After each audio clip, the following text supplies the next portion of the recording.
I've noticed you and I were talking about set list, where you could find the show bills over the years, and I know you had punk bands like the Misfits and the Dick Nixons, but in the early '90s, your club began seeing a heavier side of metal: Nine Inch Nails, Anthrax, Testament, Superjoint, Ritual. Yeah. I was wondering what prompted that. Were you just following the pulse at the time? I just wanted to be a club for doing every genre of music. Yeah. You know, which I was. Did reggae. I got real popular for reggae, and I wanted to do it all. And I did some hip hop, but I stopped it because there was a little bit of violence involved in that. Mm-hmm. So, but I did it all. Except jazz, that didn't sell. It didn't sell too well. So that was never again after that? You didn't do it anymore? No. Unless I knew they were going to draw a big crowd and the price was right. But sure, jazz doesn't draw. Yeah. You know? Yeah, you're right. Yeah, it does. This was, were these shows strictly on the weekends? How were you booking? No, my booking was, sometimes I might be open 3 nights a week, 4 nights a week, or whatever, when I had a good booking. Yeah. And if I didn't have a booking, I would close. Close down. Right. Right. Takes care of overhead. That made it simple. Why open? You don't have anything to open with. I'm a music venue, not a bar. Yeah. That's right. So, a quick story to tell you on that, because being popular, all the new bands, the local bands, would all want to play there. Mm-hmm. And they'd call, and I'd give them my little speech about you have to have a following. The first thing I would ask is, how big is your following?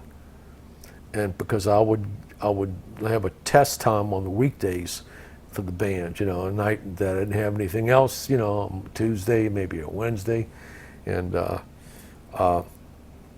I'd specify that, and also I had a test time. By that you mean they would come out and do a show in the middle of the week to see how it went? To see how it went, exactly. I would emphasize you got to have a following. Of course, they'd lie to you, Of course. They'd come in there, and I had a routine where I always lived close by, 5 minutes away, and I'd tell my bartender, if you get slammed, give me a call.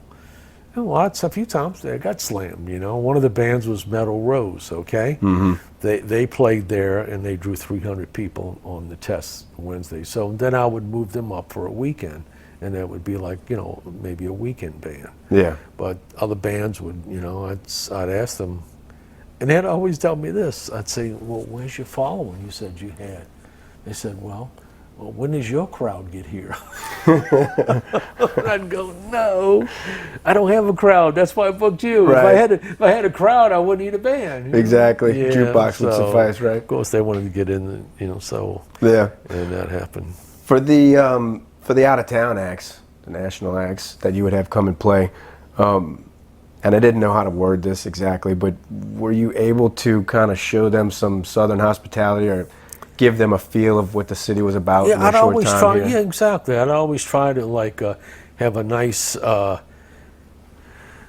welcome to get them to like me, get them to like the club, and where they felt really comfortable there. Several groups I'd have maybe a little party for, or a nice meal for,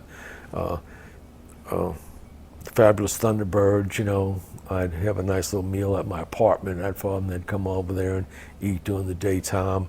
Another band, Muddy Waters, I had a friend of mine cook them some New Orleans style food, shrimp etouffee and gumbo and all that, and they loved it. Sure. And the other ones, they'd have a buyout or a list of things that you had to provide them with, Okay. And but I think with some of the stories, I remember David Allen Coe. You heard of him? Mm-hmm. Yeah, he'd play there, and one of the times, a couple ladies that were big fans, they asked if they could, cook some New Orleans style food, for the band and all, instead of me getting something maybe to go, whatever. So yeah, and what a character he was. So they had some kind of rice dishes and good food. So David Allen Coe comes by and he looks at the food. He said, "Man, I don't eat that gook food." What? He says, "I want some prison food." because he was in prison. Yeah. You know? I want some prison food. Okay, so there was a little drugstore that had like Salisbury steak and gravy. I brought him over there to eat. Did you? Yeah, Wow. he said, I don't eat that gook food. The band ate it. They loved it. Whatever works, huh? Whatever works, you know. That's so funny. Yeah.